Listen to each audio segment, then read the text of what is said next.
market are we going after? Are we going after subscription, segment of the subscription market, a segment of the bacon-loving market, a segment of the breakfast market? We have to figure out what we want to segment. Why? Because that will help you determine your market segment value. Wouldn't it be easier to create a product and then figure out what segments, rather figure out what segments we want? I thought we have a product. Right, that's what but how do you figure out what segments want that product?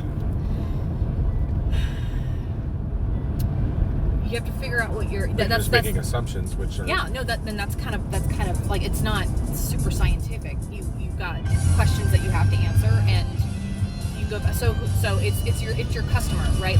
So you have a product. Why do you have your product in the first place? Why do you think this is a good product? Because I can make it and everyone loves it. Who's everyone? That's had it. Who's everyone that's had it? My guests at the restaurant. Okay, restaurant people. How do we expand that market? But what is the need that you filled at the restaurant that can be expanded to a United States market, national market? Artisan bacon. Artisan bacon. Okay. So you feel that you are going to be fulfilling a need for people who want artisan bacon. How? By making it more available, by making it a better product. Product. Okay, so yeah, we have to figure out what your differentials are, right? What is your value add? I think it's going to be its availability, right? It's availability and the entire chain of custody for every calorie is accounted for. So we're gonna go meet the farmers. We're gonna meet. Yeah. So what is that called? Not sustainable necessarily.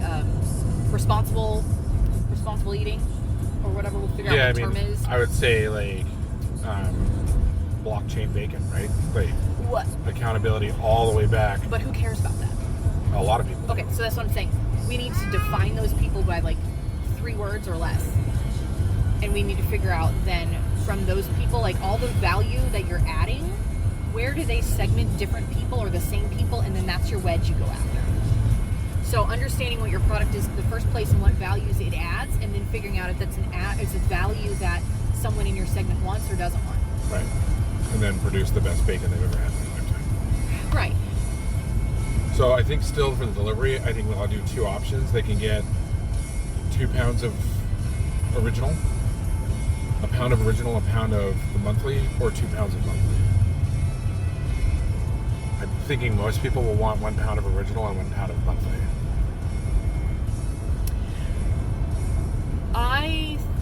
And then the other thing is try to get as many local hotels and restaurants and yacht clubs to buy original. Okay. I'm going to suggest that we also take a look and we just cost out a model for just 1 pound of bacon across the board. Keep your operations simplified, at least for the first year. You can offer the add-on pounds. Right. Here's the deal. Shipping 2 pounds is not much more than shipping 1 pound. I get the shipping part. But let's talk about, and that's why I want to cost it out. Understand what is the cost for you to make double the amount of bacon that you need to, and now you're doing 2 flavors a month, right? So that's 2 separate work streams. Not really. So that's what I want to the work stream of making 2 different bacons versus 1 is nil. Maybe at the first you're doubling your work. No, you're not. That's stop. Oh, of sending 2 pounds out? Yeah. Not really. The only thing I'm really doubling is my storage space. Well, and packaging.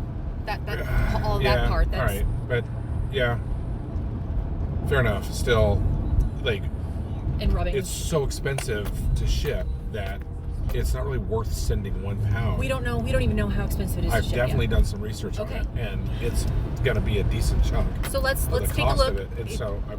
I think it would be smart to take a look at both models and understand what... Okay, fair enough.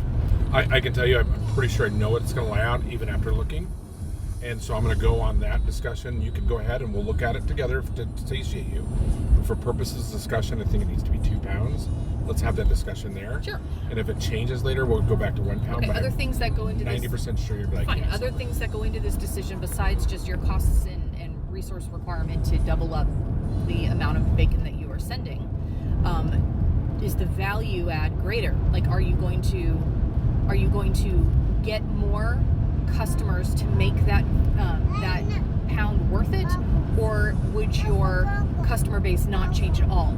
I would argue from a business standpoint, if your customer base doesn't change at all or minimally, drop the second pound, because the value, you don't see the significant value add. Does that make sense? Let's put it this way: 1 pound, shipping 1 pound out, and still making my net would be at least $30 cost to the customer. Yeah. Right? Doing 2 pounds and still keeping my net would be about 40. So do I want to convince people to pay $30 a pound for bacon that normally costs 8 at a grocery, or 20 a pound for bacon that normally costs 8 at the grocery? You want over 2.5 times the normal cost, or do you want 4 times the normal cost?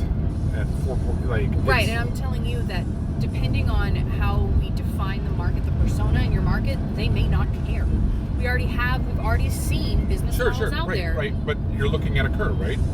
The people that don't care, that group of people dwindles as I get towards $30 or $40 a pound. But the people that do care about the cost also may not want 2 pounds of bacon, right? They may have that left over.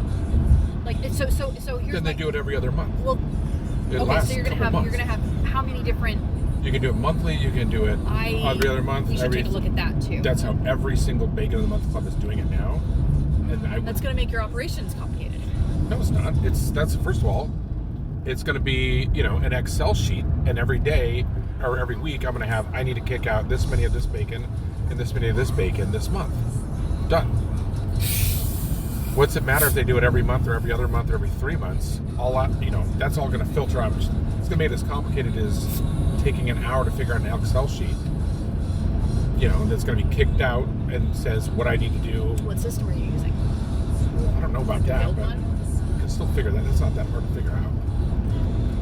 I'm saying you could do this on an Excel sheet, right? On a smart sheet. Your subscriptions come in, you have them as an export every single week, sure, right? And then you know exactly who gets what per month because everybody's on a monthly basis. Now that you're changing up what subscription models that you have, it gets a little bit more complicated. There's room for error. That's all I'm saying. You're introducing complications and introducing slight risk. Yeah, I think it's going to be slight. Maybe at the start it'll mess up a little bit, but it seems pretty correctable and we should be able to get it down pretty damn easy. That shouldn't be a problem that vexes smart people like us. The idea that some people are getting it every other month. I'm not saying it's vexing. I'm not saying that this is something we can't overcome. I'm saying it adds risk. You do a risk assessment of your business plan, right? Of your business model, and you say these are all the risks compounded if together. If it adds this much risk and adds this much more people having access and interest in the program, that's what I'm saying. We don't know. That's what I'm saying.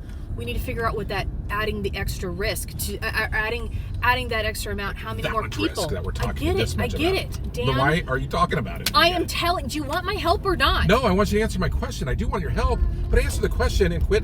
I'm explaining it. You keep interrupting me, man. No, stop. Tone down your frickin' intensity, all right? I'm not fighting with you, and you're fighting with me. Well, stop interrupting me. How about that? How about you've interrupted me many times, too? We're talking. Tone it down and quit snapping and yelling at me. Unless you do want to fight, because that's how you're treating me. I am talking to you, and I don't agree with you. That doesn't mean I want to be treated rudely anymore. You know what?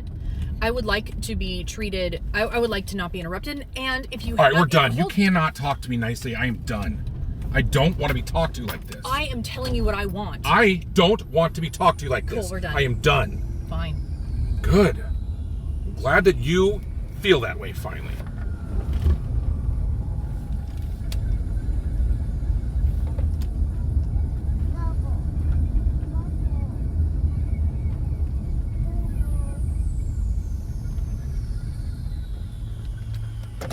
Fuck.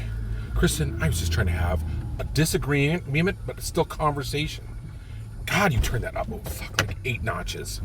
You don't think you added to that? You don't think you I'm sure I did things that you got annoyed at, and then you amped it up. I disagree with you. I'm fine with you disagreeing. No, you were snapping at me. No, Dan, it's the way you were just...